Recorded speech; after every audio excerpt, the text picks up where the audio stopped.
आप सभी साथियों को नमस्कार। आज देश में एक वर्ग है धर्म विरोधी, अपने बाप दादाओं के धर्म संस्कार संस्कृति को गाली बकने वाला और गाली बक के गर्व महसूस करने वाला एक जो गैंग है, एक जो समूह है देश में, उस पर मैं बात करूंगा। ये खुद को अम्बेडकरवादी बताते हैं। अम्बेडकर का महिमा मंडन करके, संविधान का गुणगान करके, मतलब ऐसा लगता है इनके बातों को आप सुनिएगा तो संविधान से पहले इनको कुछ भी अधिकार ही नहीं था। सारा अधिकार बस संविधान ने इनको दे दिया है। बाबा साहब का महिमा मंडन करके, मैं बाबा साहब की यहाँ बुराई नहीं कर रहा हूँ,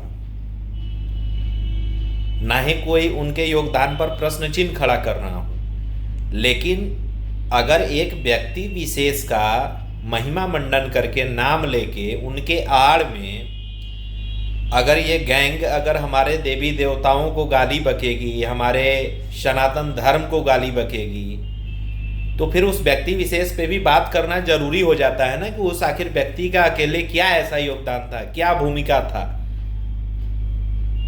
कि उस व्यक्ति का नाम लेके देवी देवताओं को लोग गाली देने लगे। तो हमने भी काफ़ी अध्ययन किया, काफ़ी किताबों को, इतिहास के काफ़ी किताबों को पढ़ा और संविधान को पढ़ा, तो ऐसा हमें तो कुछ नहीं दिखा कि जिस प्रकार से ये लोग अंबेडकर का और अंबेडकर का नाम लेके अंबेडकरवाद के आड़ में जिस तरीके से एक वर्ग को, एक जाति विशेष को गाली दे रहे हैं, एक धर्म विशेष को गाली दे रहे हैं, तो हमें तो ऐसा कुछ अंबेडकर में नहीं दिखा कि मतलब एक बहुत ही कुछ अलग टाइप का उनकी भूमिका हो। भाई संविधान का अगर आप लोग दुहाई दे रहे हैं तो संविधान में टोटल 395 आर्टिकल हैं। संविधान के टोटल 395 आर्टिकल में 124 आर्टिकल जो है विदेशों से, अन्य देशों के जो संविधान में जो आर्टिकल थे वहां से 124 आर्टिकल लिया गया, जर्मनी से लिया गया, ऑस्ट्रेलिया से लिया गया और तमाम देशों से लिया गया। तो 395 आर्टिकल में 124 आर्टिकल विदेशों से कॉपी के पेस्ट किया गया, विदेशों के संविधान से। 256 आर्टिकल जो है Indian government act 1935, Indian government act 1935 से 256 आर्टिकल को कॉपी पेस्ट किया गया। टोटल कितने हो गए? 380। अब बचे कितने? 15 आर्टिकल। 15 आर्टिकल का श्रेय आप अंबेडकर जी को दे दीजिए,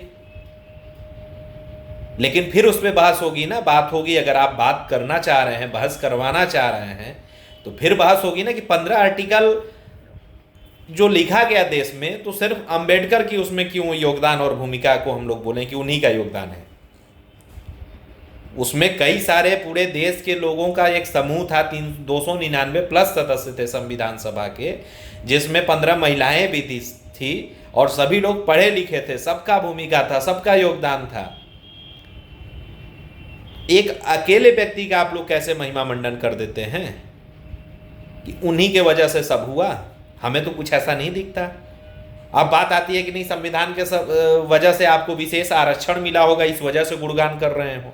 तो संविधान और आरक्षण का बहुत उसमें, हमें उसमें भी बहुत कॉम्बिनेशन नहीं दिखता है दोनों में, क्योंकि संविधान से पहले भी हिंदुस्तान में गिनी चुनी जो चंद जातियां थी, जो शोषित थी, वंचित थी, जो पिछड़ी जातियां थी, जो समाज के मुख्य धारे में नहीं थी, उनको संविधान बनने से पहले भी आरक्षण मिल रहा था। आप इतिहास उठा के देखिए, पढ़िए। और संविधान बनने के बाद भी जो हिंदुस्तान का सबसे बड़ा आबादी है, ओबीसी वर्ग, उसको संविधान में अंबेडकर जी ने कोई आरक्षण का प्रावधान नहीं दिया था।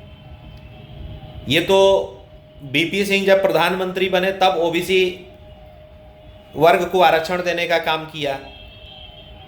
तो फिर इतना महिमा मंडन एक व्यक्ति विशेष का करके आप लोग किसी के देवी देवताओं को गाली दें, किसी जाति विशेष को गाली दें, किसी धर्म विशेष को गाली दें, ये आपको कौन अधिकार देता है? तो थोड़ा पढ़िए लिखिए, आप लोग जानकारी जुटाइए, क्योंकि आप अनपढ़ों के सामने व्यक्ति विशेष का महिमा मंडन करके उनको अपने गैंग में शामिल कर सकते हैं।